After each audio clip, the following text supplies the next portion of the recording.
నమస్తే అండి. నేను మీ సంజన. అందరూ ఎలా ఉన్నారు? బాగున్నారా? మీ అందరూ బాగుండాలని మనస్ఫూర్తిగా కోరుకుంటున్నాను. మళ్ళీ ఇంకొన్ని మంచి మాటలతో మీ ముందుకు వచ్చేసాను. ఒక చిన్న మంచి మాట చెప్పి దాని తర్వాత మీకు ఒక మంచి కథ చెప్తాను ఈరోజు. నలుగురు వ్యక్తుల మధ్య కూర్చొని వేరొక వ్యక్తి గురించి చెడుగా మాట్లాడుకున్నట్లయితే ఇది నమ్మండి, నువ్వు అక్కడి నుంచి వెళ్ళగానే నీ గురించి కూడా చెడుగా మాట్లాడుకోవడం స్టార్ట్ చేస్తారని. ఇక కథలోకి వచ్చేస్తాను. ఒకరోజు ఒక వ్యక్తికి మరణించే రోజు దగ్గరికి వచ్చేసింది. ఎవరికీ తెలియదు కదా చావు ఎప్పుడు ఎలా వస్తుందో. యమధర్మరాజు అతన్ని తీసుకెళ్ళడానికి వచ్చేశాడు. యమధర్మరాజు తన పనులతో బాగా అలసిపోయి ఉండడం వలన అతను ఈ వ్యక్తిని ఒక గ్లాస్ మంచినీళ్ళమని అడుగుతాడు తాగడానికి. ఇంటి లోపలికి వెళ్ళి ఈ వ్యక్తి ఒక గ్లాస్ మంచినీళ్ళు తీసుకొచ్చి ఇస్తాడు. దాని తర్వాత యమధర్మరాజు కాస్త చల్లబడి సంతోషపడతాడు. సరే, యమధర్మరాజు ఈ వ్యక్తితో అంటాడు, నేను యమధర్మరాజుని నిన్ను తీసుకెళ్ళడానికి వచ్చాను. నీ మరణ సమయం వచ్చేసింది. నువ్వు నాతో పద వెళదామంటాడు. కానీ నువ్వు నాకు మంచినీళ్ళు ఇచ్చి దాహం తీర్చావు కనుక నా వైపు నుండి నీకొక మంచి ఆఫర్ ఇస్తానని చెప్పి ఒక డైరీ తీసి అతనికిస్తాడు. నీ దగ్గర కేవలం 5 నిమిషాలు మాత్రమే ఉంది. ఏమి రాయాలనుకుంటావో ఈ డైరీలో రాయి. నువ్వు ఏమి రాస్తావో అది నీకు జరిగి తీరుతుంది అని అంటాడు. ఆ వ్యక్తి డైరీ ఓపెన్ చేస్తాడు.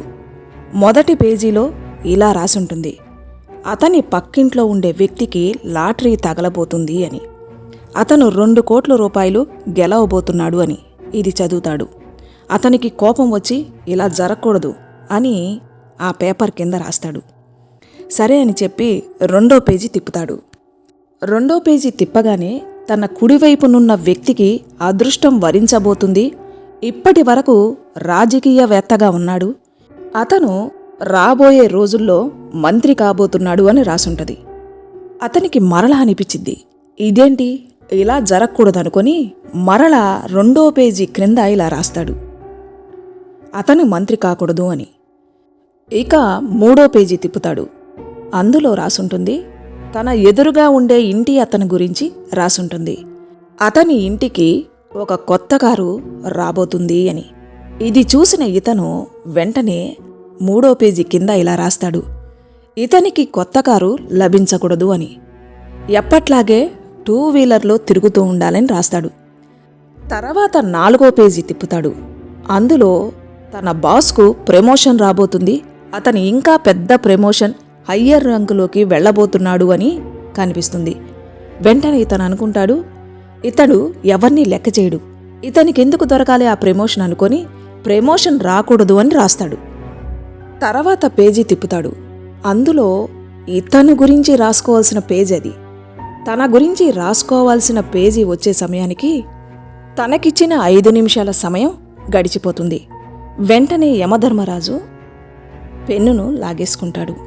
వెంటనే ఇతను అంటాడు, ఇది నేను రాసుకోవాల్సిన సమయం, నా గురించి నేను రాసుకోనివ్వండి అని అడుగుతాడు. దానికి యమధర్మరాజు అంటాడు, లేదు లేదు, నీకిచ్చిన సమయం ముగిసిపోయింది. నీకు ఒక 5 నిమిషాలు సమయం వచ్చింది నీ అదృష్టాన్ని మార్చుకోవడానికి.